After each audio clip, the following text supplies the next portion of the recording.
देखिए, क्योंकि ये तो कहना अभी जल्दबाजी होगा कि किस नेता की तरफ से उनको इशारा किया गया, लेकिन वसुंधरा की भगवान में आस्था है। वो लगातार कामाख्या माता के, त्रिपुरा सुंदरी और आपके गोविंद देव जी का मंदिर है, मेहंदीपुर बालाजी, सालासर खाटू श्याम जी, यहाँ जाती रहती है, पूजा पाठ करती रहती है। खासकर पे जो झाला बागवाड़ा के अंदर में त्रिपुरा सुंदरी है, वहां पे लगातार जाती है।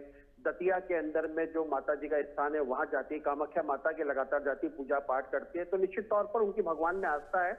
लेकिन क्योंकि अभी तक क्योंकि आलाकमान का उनकी तरफ से कोई ऐसा आदेश नहीं आया है, लेकिन हम कह सकते हैं मुख्यमंत्री की दौड़ में कई लोग हैं शामिल। लेकिन क्योंकि अगर हम बात करें आज के परिणामों के अंदर में, अगर कांग्रेस बीजेपी 80 सीटों के आसपास अगर रहती है तो वसुंधरा की हमेशा चलती रहेगी राजस्थान के अंदर में। और अगर सरकार बनती है भारतीय जनता पार्टी की, तो मान के चलिए वसुंधरा राज्य का अध्याय राजस्थान से खत्म के कगार पे हो जाएगा। क्योंकि मुख्यमंत्री रहते हुए 10 साल का उनका जो कार्यकाल था, उसमें लोगों का एंटी इनकम्बेंसी तो थी, लेकिन लोगों का एक विरोध था कि वसुंधरा लोगों से मिलती नहीं थी, क्योंकि राज परिवार की महिला है, क्योंकि एटीट्यूड ज्यादा था। तो ये कई बहुत सारे ऐसे समीकरण थे, कार्यकर्ताओं से नहीं मिलना। और खास करके वसुंधरा के आसपास जितने लोग थे, वो वसुंधरा को आम लोगों से मिलवाने में और मिलने में कतरवाते थे। तो निश्चित तौर पर क्योंकि भगवान है, तो भगवान के भरोसे ही सारे प्रत्याशी हैं। हमारी कई प्रत्याशियों से बात हुई है, काउंटिंग स्थल पे हम खड़े हुए हैं, तो कई प्रत्याशी भगवान के दर्शन करके आए, जो सुबह 4 बजे गोविंद देव जी की आरती करके आए, मंगला आरती करके आए। तो निश्चित तौर पर देखा है, क्योंकि अभी मतपेटियां खुलने में मात्र 20 से 22 मिनट का समय बचा हुआ है। तो उसके बाद में क्या होता है, ये सबकी धड़कनें तेज करने वाला है। और हम चाहते हैं कि सरकार जिसकी भी बने, वो देश के लिए और राज्य के लिए काम करे। बिल्कुल। साथ ही क्या इस तरह की लड़ाई भी देखी जा सकती है, क्योंकि बीजेपी में कई चेहरे हैं या कई लोग हैं जो रेस में हैं इस समय पर, तो उनमें अपने वर्चस्व को लेकर लड़ाई हो सकती है, या फिर शीर्ष नेतृत्व उसको मैनेज करने में सफल हो जाएगा? बिल्कुल, निश्चित तौर पर देखिए, क्योंकि हमारी अमित शाह से बात हुई थी कुछ दिन पहले, चुनाव से पहले 23 तारीख को जयपुर में आए थे।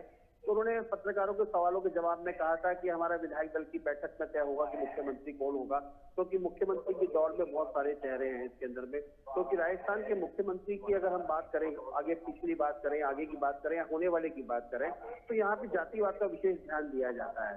तो उसको देखते हुए कोई भी अगर मान लीजिए भारतीय जनता पार्टी सरकार में आती है, तो किसको मुख्यमंत्री बनाएगी, तो वो एक समीकरण बहुत अहम रखेगा।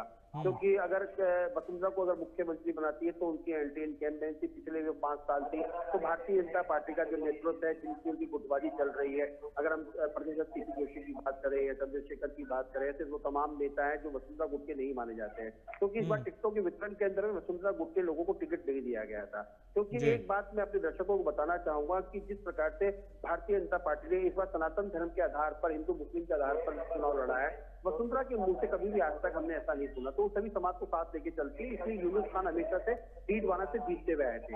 लेकिन इस बार जब वसुंधरा के टिकट वितरण के अंदर में नहीं चली, उनके कुछ लोगों को टिकट दिया गया। जयपुर से मालवीय नगर सीट के अंदर कालीचरण सराफ को टिकट दिया गया। तो निश्चित तौर पर देखा जाएगा कि मुख्यमंत्री की दौड़ में कितने लोग शामिल है। लेकिन हम अपने चैनल के माध्यम से बताना चाहेंगे कि हम जल्दबाजी नहीं करेंगे नाम बताने के अंदर भी। सारी चीजें चुनाव परिणाम के रुझानों आने के बाद, क्योंकि हमारे चैनल की विश्वसनीयता है लोगों के अंदर।